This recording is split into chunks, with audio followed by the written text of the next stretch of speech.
ये एक बहुत ही अजीब मनोवैज्ञानिक विरोधाभास है।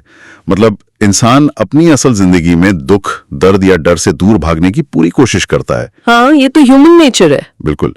लेकिन वही इंसान खुशी खुशी पैसे देकर एक अंधेरे कमरे में बैठता है, स्क्रीन पर किसी पूरी तरह से काल्पनिक किरदार को रोता हुआ देखता है और खुद भी फूट फूट कर रोने लगता है। और डरावनी फिल्मों में तो लोगों के पसीने छूट जाते हैं। एकदम सही कहा।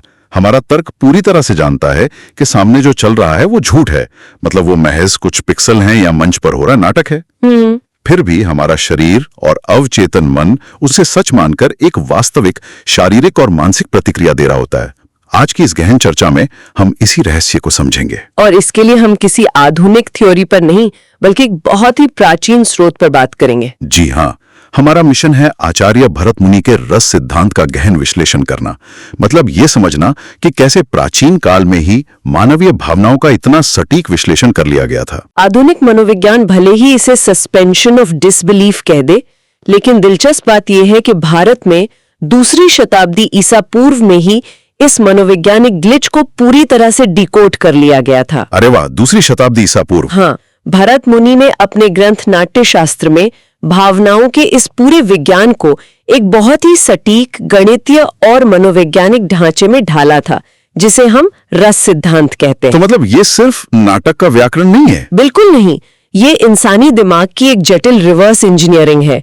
ये बताता है कि कैसे बाहरी कृत्रिम उत्तेजनाओं का उपयोग करके हमारे भीतर छिपी हुई गहरी और वास्तविक भावनाओं को बाहर निकाला जा सकता है। अच्छा, इसे समझने के लिए मैं एक रोजमर्रा को उदाहरण लेता हूँ। हाँ? जरा सोचिए, जब हम खाना बनाते हैं, हाँ, तो रसोई में जब कोई जटिल व्यंजन पकता है तो उसमें सिर्फ नमक या मिर्च का अपना अलग अलग अस्तित्व नहीं रह जाता। सही बात है, वो सब मिल जाते हैं। बिल्कुल। जब अलग अलग मसाले और औषधियां एक सही तापमान पर मिलते हैं तो वे अपनी मूल पहचान खो देते हैं और एक अद्भुत तीसरा ही स्वाद पैदा करते हैं। कला और नाटक भी बिल्कुल ऐसे ही है। भरत मुनि का रस सिद्धांत भी भावनाओं के इसी केमिकल रिएक्शन की बात करता है। हाँ, और उन्होंने इस रेसिपी या मैजिक फॉर्मूले को समझाने के लिए एक संस्कृत सूत्र दिया था, विभावानुभाव व्यभिचारी संयोगाद रस निष्पत्ति ही। सुनने में ये किसी जटिल अनुष्ठान का मंत्र लग सकता है। हाँ, मुझे भी पहली बार में ऐसा ही लगा था। लेकिन असल में ये एक बहुत ही प्रैक्टिकल मनोवैज्ञानिक एल्गोरिदम है। तो चलिए इस एल्गोरिदम को डीकोड करते हैं। इसके 4 मुख्य अंग हैं। पहला क्या है? सबसे बुनियादी घटक है स्थायी भाव। नाम से ही स्पष्ट है कि ये वे भावनाएं हैं जो इंसान के चित्त में, उसके अवचेतन में स्थायी रूप से मौजूद हैं। मतलब ये कहीं बाहर से नहीं आती। एकदम सही। विकासवादी मनोविज्ञान भी यही कहता है कि भय, क्रोध, शोक या प्रेम जैसी भावनाएं हमारे डीएनए में गहराई से रची बसी हैं। ये हर समय सुप्त या सोई हुई अवस्था में हमारे भीतर मौजूद रहती हैं। तो क्या हम स्थायी ठहराव को एक बायोलॉजिकल हार्डवायरिंग मान सकते हैं? हाँ, बिल्कुल मान सकते हैं। मतलब जैसे हमारे स्मार्टफोन के ऑपरेटिंग सिस्टम के साथ कुछ डिफॉल्ट एप्स पहले से इंस्टॉल्ड आते हैं, वे हर वक्त बैकग्राउंड में स्लीप मोड में रहते हैं। बहुत ही शानदार उदाहरण है ना? और जब तक उन्हें इस्तेमाल करने की जरूरत न पड़े वे बैटरी खर्च नहीं करते। लेकिन उन्हें जागृत करने के लिए किसी बाहरी कमांड या ट्रिगर की जरूरत होती है। और वही बाहरी ट्रिगर रस सिद्धांत का दूसरा घटक है, जिसे विभाव कहते हैं। अच्छा, विभाव। हाँ, विभाव वह कारण है जो उस सुप्त स्थायी भाव को जगाता है। इसके भी 2 स्तर होते हैं। पहला है आलंबन विभाव। आलंबन मतलब मुख्य कारण। सही कहा। यानी वो मुख्य वस्तु या व्यक्ति जिसके कारण भावना पैदा हुई। मान लीजिए कोई जंगल में जा रहा है और अचानक सामने एक भेड़िया आ जाए, तो यहाँ भेड़िया आलंबन है जो हमारे भीतर डर के स्थायी भाव को ट्रिगर कर रहा है। एकदम सही। लेकिन भरत मुनि का असली मास्टर स्ट्रोक दूसरे स्तर में है, जिसे उद्दीपन विभाव कहते हैं। उद्दीपन का अर्थ हुआ उस भावना को और तीव्र करने वाला वातावरण, मतलब माहौल बनाना। बिल्कुल। अगर वो भेड़िया दिन के उजाले में किसी चिड़ियाघर के पिंजरे में है तो भय का स्तर अलग होगा। हाँ, तब तो हम शायद सेल्फी लेने लगे। सही बात है। लेकिन अगर रात का समय है, घना जंगल है, सूखी पत्तियों पर कदमों की आहट हो रही है और हवा में एक अजीब सी खामोशी है, रोंगटे खड़े हो गए, तो ये पूरा वातावरण उद्दीपन है। आज के समय में हॉरर फिल्म बनाने वाला कोई भी डायरेक्टर अपना 80% बजट और ऊर्जा इसी उद्दीपन विभाव पर खर्च करता है। मतलब lighting, background score, camera angle, ये सब। हाँ, आलंबन यानी भूत या कातिल तो शायद स्क्रीन पर कुछ ही सेकंड के लिए आता है, लेकिन उद्दीपन लगातार दर्शक के भीतर डर को पुष्ट करता रहता है। ये तो बहुत ही तकनीकी नजरिया है। अच्छा, एक बार जब विभाव के जरिए भावना ट्रिगर हो गई तो जाहिर है शरीर कोई प्रतिक्रिया देगा ही। और यही रस सिद्धांत का तीसरा अंग आता है, अनुभव। यानी भावना के जागृत होने के बाद जो शारीरिक लक्षण या चेष्टाएं प्रकट होती हैं। हाँ, जैसे डर के कारण रोंगटे खड़े होना, पसीना आना या क्रोध में आवाज का कांपना। अनुभव असल में उस आंतरिक अदृश्य भावना का बाहरी दृश्य प्रमाण है। समझ गया। और इसके बाद चौथा घटक आता है जो इस पूरे सिद्धांत को एक बहुत ही सूक्ष्म गहराई देता है। वो है संचारी भाव या व्यभिचारी भाव। संचारी भाव, इसे कैसे समझेंगे? देखिए, स्थायी भाव एक बड़ी स्थिर और मुख्य भावना है, जैसे कोई गहरा समुद्र। लेकिन संचारी भाव उन छोटी छोटी लहरों की तरह है जो उस समुद्र में लगातार उठती और गिरती रहती है। अच्छा, तो ये आते जाते रहते हैं। हाँ, भरत मुनि ने ऐसे 33 संचारी भावों को सूचीबद्ध किया है, जिनमें ग्लानि, शंका, ईर्ष्या, उत्सुकता और स्मृति जैसी सूक्ष्म मानसिक स्थितियां शामिल हैं। इसे एक उदाहरण से समझना बहुत दिलचस्प होगा। हाँ। मान लीजिए मंच पर करुण रस या शोक का स्थायी भाव चल रहा है। ठीक है। किसी किरदार ने अपने किसी प्रियजन को खो दिया है। तो उस शोक की अवस्था में किरदार केवल लगातार रोता तो नहीं रहेगा ना? बिल्कुल नहीं। शोक एक स्थायी भाव है, लेकिन उस शोक के बीच में अचानक उसे उस प्रियजन के साथ बिताए गए किसी अच्छे पल की स्मृति आ सकती है। मतलब कोई पुरानी याद, जिससे उसके चेहरे पर एक पल के लिए हल्की सी मुस्कान आए। हाँ, या फिर उसे ग्लानि महसूस हो सकती है कि वो उस व्यक्ति को बचा नहीं सका, या उन्माद का एक क्षण आ सकता है। एकदम सही। ये जो पल पल बदलती हुई छोटी भावनाएं हैं ना, यही संचारी भाव है। ये आकर तुरंत चले जाते हैं, लेकिन ये उस मुख्य शोक को और ज्यादा प्रामाणिक और गहरा बना देते हैं। और रेवा, आधुनिक अभिनय तकनीकों में जिसे सबटेक्स्ट या चरित्र की आंतरिक जटिलता कहा जाता है, उसे भरत मुनि ने हजारों साल पहले ही वर्गीकृत कर दिया था। हाँ, स्टैनिस्लावस्की सिस्टम जैसी आधुनिक तकनीकों का मूल यही है। तो इन चारों, मतलब स्थायी भाव, विभाव, अनुभाव और संचारी भाव का यही जटिल मिश्रण जब चरम अवस्था पर पहुंचता है तो एक नई अनुभूति जन्म लेती है, जिसे रस कहा जाता है। बिल्कुल। नाट्यशास्त्र में भरत मुनि ने मुख्य रूप से 8 रसों का वर्णन किया है: श्रृंगार, हास्य, करुण, रौद्र, वीर, भयानक, बीभत्स और अद्भुत। इन 8 रसों को देखने से ऐसा लगता है जैसे ये मानव जीवन के हर संभव रंग का एक स्पेक्ट्रम है। हाँ, श्रृंगार यानी प्रेम और रौद्र यानी क्रोध एक दूसरे के बिल्कुल विपरीत ध्रुव हैं, लेकिन दोनों ही एक ही मनोवैज्ञानिक फॉर्मूले से उत्पन्न होते हैं। लेकिन अब इस सूची को ध्यान से देखने पर एक बहुत बड़ा विरोधाभास नजर आता है। क्या आपने गौर किया? हाँ, इस पूरी सूची में शांति, ठहराव या वैराग्य का कोई जिक्र नहीं है। एकदम सही पकड़े। मतलब भारतीय दर्शन तो हमेशा से मोक्ष और शांति की बात करता है, फिर भी एक इतने गहरे दार्शनिक ग्रंथ में शांत रस का न होना खटकता है। ऐसा कैसे हो सकता है? ये एक बहुत ही तीखा और जरूरी अवलोकन है। बाद के कई आचार्यों ने, विशेषकर अभिनव गुप्त ने, शांत रस को 9वें रस के रूप में साहित्य में जोड़ा भी था। अच्छा, तो बाद में इसे जोड़ा गया। हाँ, लेकिन भरत मुनि ने इसे रंगमंच के लिए जानबूझकर खारिज कर दिया था। क्यों? क्या शांति गहरी भावना नहीं है? भावना तो है, लेकिन इसके पीछे कोई दार्शनिक कमी नहीं थी, बल्कि रंगमंच की व्यवहारिकता की एक बहुत गहरी समझ थी। आप ही बताइए, शांति या शम की अवस्था का अर्थ क्या है?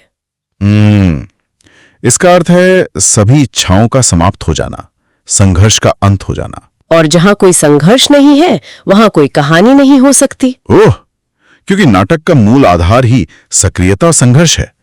अगर मंच पर सब कुछ पूरी तरह शांत और संघर्ष रहित हो जाए तो नाटक आगे कैसे बढ़ेगा? जिसकी कोई इच्छा ना हो तो उस पर कोई विभाव असर ही नहीं करेगा। ये भरत मुनि की मनोविज्ञान की कितनी गहरी समझ को दर्शाता है। दर्शक थिएटर में एक सक्रिय ऊर्जा का अनुभव करने आते हैं। हाँ, एक सन्यासी की समाधि जीवन का सर्वोच्च लक्ष्य हो सकती है, लेकिन वो एक नाटकीय प्रदर्शन के लिए एक डेड एंड है। इसका सीधा अर्थ ये है कि भरत मुनि केवल एक दार्शनिक ही नहीं थे, बल्कि वे एक बेहद चतुर शो रनर भी थे। बिल्कुल, उन्हें पता था कि अटेंशन इकोनॉमी कैसे काम करती है। अगर मंच पर कोई घर्षण नहीं होगा तो ऊर्जा पैदा नहीं हो सकती और दर्शकों का ध्यान भटक जाएगा। लेकिन यहाँ एक और बड़ा सवाल खड़ा होता है। वो क्या? जो कुछ भी मंच पर घट रहा है वो एक अभिनेता का व्यक्तिगत प्रदर्शन है। अभिनेता का अपना एक अलग जीवन है और दर्शक का अपना एक अलग जीवन है। हाँ, फिर ये कैसे संभव होता है कि मंच पर राम का दुख अचानक थिएटर में बैठे किसी आम इंसान का दुख बन जाता है? ये कनेक्शन कैसे बनता है? यहीं पर रस सिद्धांत अपने सबसे रहस्यमयी और दार्शनिक पड़ाव पर पहुंचता है। इस प्रक्रिया को बाद के विद्वानों ने साधारणीकरण का नाम दिया है। साधारणीकरण? हाँ, मतलब यूनिवर्सलाइजेशन? हाँ, यह एक ऐसी मनोवैज्ञानिक घटना है जहां इंसान का अपना व्यक्तिगत अहंकार या ईगो कुछ समय के लिए पूरी तरह से विलीन हो जाता है। अहंकार के विलीन होने का मतलब है अपनी व्यक्तिगत पहचान और दुनियावी चिंताओं को भूल जाना। इसे ऐसे समझा जा सकता है कि इंसान अपनी असली जिंदगी में हर चीज को मैं और मेरा के चश्मे से देखता है। मेरा घर, मेरी नौकरी, मेरा दुख। हाँ, हम सब ऐसे ही सोचते हैं। लेकिन जब साधारणीकरण होता है तो मंच पर जो दुख प्रस्तुत किया जा रहा है वह राम का दुख या अभिनेता का दुख नहीं रह जाता, वो एक सार्वभौमिक दुख बन जाता है। तो दर्शक उस भाव के साथ पूरी तरह से एकरूप हो जाता है? बिल्कुल। व्यक्ति की व्यक्तिगत सीमाएं टूट जाती हैं। वह यह भूल जाता है कि वह एक कुर्सी पर बैठा है और कल सुबह उसे काम पर जाना है। उस विशिष्ट क्षण में केवल एक शुद्ध अनुभूति शेष रह जाती है। मतलब ये वही स्थिति है जब हम कोई बेहतरीन फिल्म देखते हुए इतने डूब जाते हैं कि स्क्रीन और कुर्सी के बीच की दूरी खत्म हो जाती है। एकदम सही। हम नायक के रोने पर रोते हैं और जीतने पर खुश होते हैं, जैसे वो जीत हमारी अपनी हो। ये एक तरह का बहुत ही परफेक्ट एस्केपिज्म है। लेकिन भारतीय काव्य शास्त्र में इसे एस्केपिज्म से कहीं ऊंचा दर्जा दिया गया है। आचार्यों ने कला से मिलने वाले इस रस या सार्वभौमिक आनंद को ब्रह्मानंद सहोदर की संज्ञा दी है। ब्रह्मानंद सहोदर, इसका क्या मतलब हुआ? ब्रह्मानंद का अर्थ है वो परम आध्यात्मिक आनंद जो एक योगी को गहरी समाधि में ब्रह्मांड के साथ एक हो जाने पर मिलता है। रस को उस परम आनंद का सहोदर यानी सगा भाई माना गया है। अरे वाह! एक कलात्मक अनुभव की तुलना सीधे तौर पर आध्यात्मिक समाधि से करना तो एक बहुत बड़ा दावा है। ऐसा इसलिए है क्योंकि दोनों ही अवस्थाओं में एक बात समान है, मैं का खत्म होना। वेदांत दर्शन मानता है कि इंसान के दुखों का मूल कारण उसका अहंकार है। हाँ, और आध्यात्मिक समाधि में ये अहंकार स्थायी रूप से खत्म हो जाता है। बिल्कुल। लेकिन कला या नाटक एक आम इंसान को कुछ पलों के लिए बिना किसी कठोर तपस्या के उस अहंकार से मुक्त होने का शॉर्टकट प्रदान करती है। ये तो बहुत ही खूबसूरत विचार है।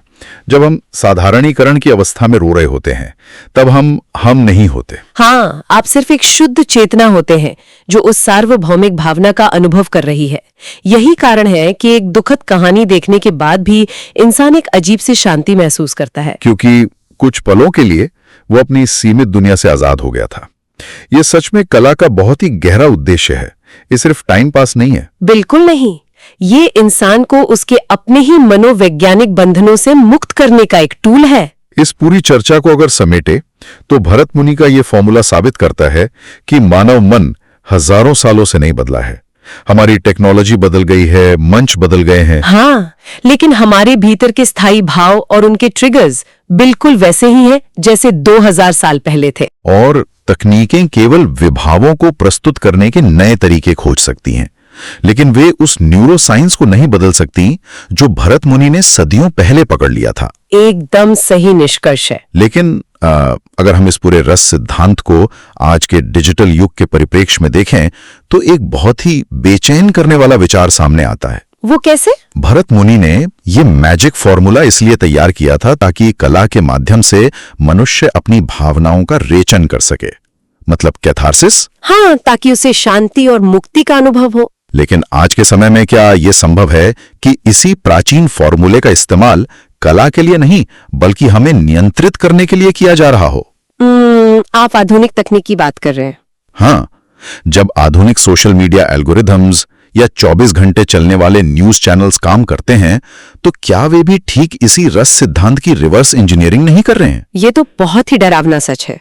वे एक बेहद आक्रामक उद्दीपन विभाव का लगातार इस्तेमाल करते हैं, जैसे सनसनीखेज हेडलाइंस, भड़काऊ संगीत या आउटरेज पैदा करने वाले वीडियो। हाँ, ताकि हमारे भीतर सोए हुए भयानक यानी डर या रौद्र यानी क्रोध जैसे स्थायी भावों को ट्रिगर किया जा सके। और हम दर्शक के रूप में तुरंत वो अनुभव प्रकट करते हैं, मतलब गुस्से में कमेंट्स टाइप करना या स्क्रीन पर लगातार स्क्रॉल करते जाना या बेवजह भयभीत महसूस करना। बिल्कुल। लेकिन यहाँ एक बहुत बड़ा अंतर है।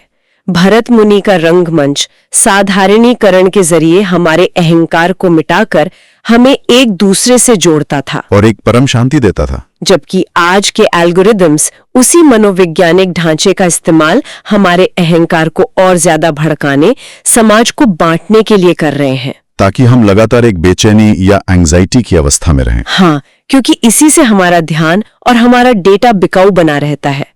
ये सोचना बहुत दिलचस्प है कि जो फॉर्मूला इंसान की चेतना को मुक्त करने के लिए खोजा गया था, क्या आज वही उसे एक मनोवैज्ञानिक पिंजरे में कैद करने का हथियार बन गया है? ये श्रोताओं के लिए सोचने का एक बहुत ही गहरा विषय है। बिल्कुल। तो अगली बार जब कोई वायरल वीडियो या न्यूज डिबेट आपकी नसों में अचानक क्रोध या डर पैदा करे, तो सोचिएगा जरूर हाँ, कि क्या आपके भीतर भरत मुनि का वही पुराना स्थायी भाव जागृत हो रहा है, और क्या कोई अदृश्य शो रनर किसी स्क्रीन के पीछे बैठकर उसी पुरानी विभाव की रेसिपी का इस्तेमाल तो नहीं कर रहा है।